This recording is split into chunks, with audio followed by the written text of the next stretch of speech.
നിക്കടോ.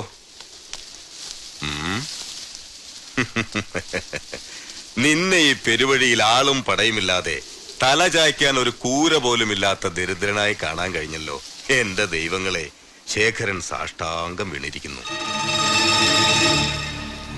മംഗലശ്ശേരി പേരിന് മുമ്പിൽ കൊമ്പനെ നെറ്റിപ്പട്ടം പോലെ നീ കൊണ്ടു നടന്ന നിന്റെ തറവാട്ട് പേര് ഇനി നിന്റെ കൂടെ ഇല്ല. അത് മാഞ്ഞുപോയി.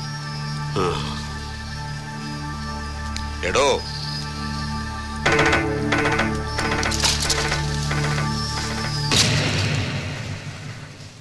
ശേഖര, നിന്റെ ഭാഷയ്ക്ക് ഒരു ശുദ്ധി വന്നിരിക്കുന്നു. മംഗലശ്ശേരി എന്ന പേര് മാഞ്ഞുപോയി. നല്ല പ്രയോഗം. മായണം, മാഞ്ഞു പോണം.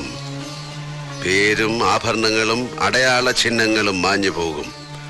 ഒടുവിൽ നഗ്നദേഹമാണ് അഗ്നിയിൽ ദഹിച്ച് ചാരമാവുന്നത്.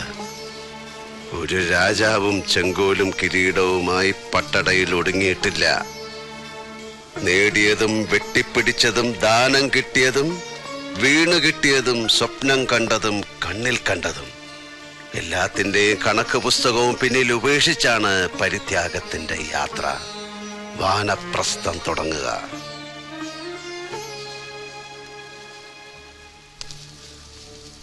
പ്രാണന്റെ പാതിയായിരുന്നവളെ കൈവിട്ടിട്ടും തുടരുന്ന യാത്രയിൽ വേദന തോന്നാൻ അതിലും വലുതല്ല ശേഖര കല്ലിലും മണ്ണിലും മരത്തിലും പണിത വീട്. പിന്നിട്ട വഴികളിലെങ്ങോ കാലിൽ തറച്ച നീ എന്ന മുള്ളിനെ ഞാൻ എന്നേ മറന്നിരിക്കുന്നു. മുനയൊടിഞ്ഞ ആ പഴയ മുള്ളിന് ഈ വഴിയിൽ എന്നെ കുത്തി നോവിക്കാനാവില്ല. എനിക്ക് നോവില്ല ശേഖര. എന്റെ മേൽ നീ നേടി എന്ന് കരുതുന്നതൊന്നും ജയമല്ലടോ. എന്റെ ഹൃദയത്തിനെ, ആത്മാവിനെ ജയിക്കാൻ മാത്രം കഴിവ് ശേഖരനുണ്ടാകാൻ നീ ജന്മം പലതും ഇനിയും ഇനിയും ജനിക്കേണ്ടിയിരിക്കുന്നു. വഴിമാറാം മുണ്ടാക്കിയാൽ ശേഖര.